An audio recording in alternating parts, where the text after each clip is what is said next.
अल्हम्दुलिल्लाह वस्सलातु वस्सलामु अला रसूलिल्लाह व अला आलिहि व अस्हाबिहि अजमाइन अम्मा बाद अऊज़ु बिल्लाहि मिनश शैतानिर रजीम बिस्मिल्लाहिर रहमानिर रहीम रब्बि इश्रह ली सदरी व यस्सिर ली अमरी व अहलुल उक़दतम मिन लिसानी यफ़क़हू क़ौली।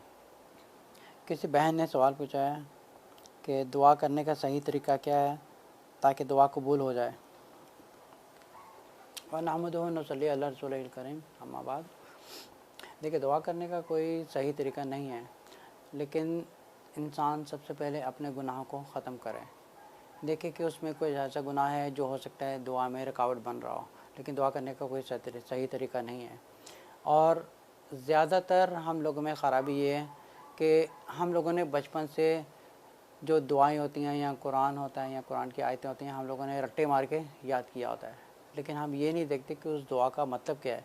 जैसे सूरत फातिहा पढ़ते हैं, सूरत फातिहा कितनी खूबसूरत दुआ है जिसमें अल्लाह ताला से ये कहते हैं अल्हम्दुलिल्लाहि रब्बिल आलमीन अर्रहमानिर रहीम मालिकि यौमिद्दीन।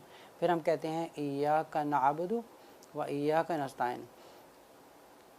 ए अल्लाह, हम सिर्फ़ तेरी ही इबादत करते हैं और सिर्फ़ तुझे से ही मदद मांगते हैं और सिर्फ़ तुझे से मांगते हैं। अब सिर्फ़ कहने का मतलब क्या है, एक सिर्फ़ तू है और जिससे हम मदद मांगते हैं। अब जैसे लोग सूरत फातिहा पढ़ते हैं नमाज में, वो जल्दी जल्दी पढ़ लेते हैं, उनको ये भी नहीं पता पढ़ा क्या है, इसका मतलब क्या है। अब ये पढ़ने का मतलब होता है कि आप अपना राब्ता अल्लाह ताला के साथ बिल्कुल ठीक कर रहे हैं। सबसे पहले हम अपने गुनाह को दूर ख़त्म करना चाहिए।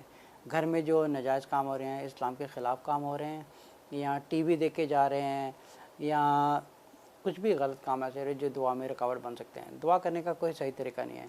दुआ है कि जब आप मांगें तो दुआ पढ़ी नहीं जाती, एक अल्लाह से हम लोग रो के कुछ मांगते हैं अल्लाह से।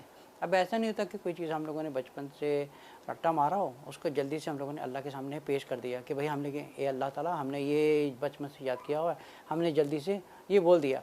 लेकिन हम अल्लाह से वो चीज़ को एक सही तरीके से मांगे।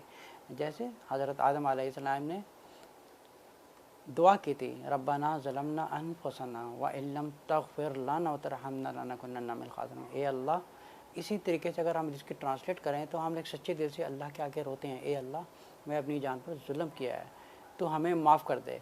अब अगर हम लिखो जल्दी से दुआ में पढ़ देंगे रब्बना ज़लमना अनफुसना व इल्लम तग़फ़िर लना, तो फिर ये दुआ का वो असर नहीं रहता है जो एक अल्लाह ताला कुरान में फरमा रहे हैं। दुआ करने का मतलब ये नहीं है कि आपने जो याद किया है उसको आप जल्दी से पढ़ दें। सबसे बेहतर दुआ ये है कि आप कुरान से वो दुआ की आयतें निकालें जो अल्लाह ताला, जितने भी पैगम्बर हैं अल्लाह ताला से मांगते थे। जैसे रसूलुल्लाह सल्लल्लाहु अलैहि वसल्लम सूरह ताहा की आयत नंबर 114 में फरमाते हैं रब्बे ज़िदनी इल्मन।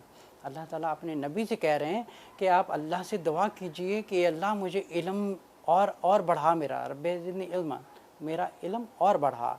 इसी तरह जब हम अल्लाह से दुआ करते हैं तो दुआ करने का मतलब ये है कि हम अल्लाह से कुछ मांग रहे होते हैं। अब ये नहीं होता कि हमने दुआ याद की है और उसको पढ़ के हमने ख़त्म कर दिया है, इसलिए हमारा अल्लाह ताला से रब्ता नहीं होता।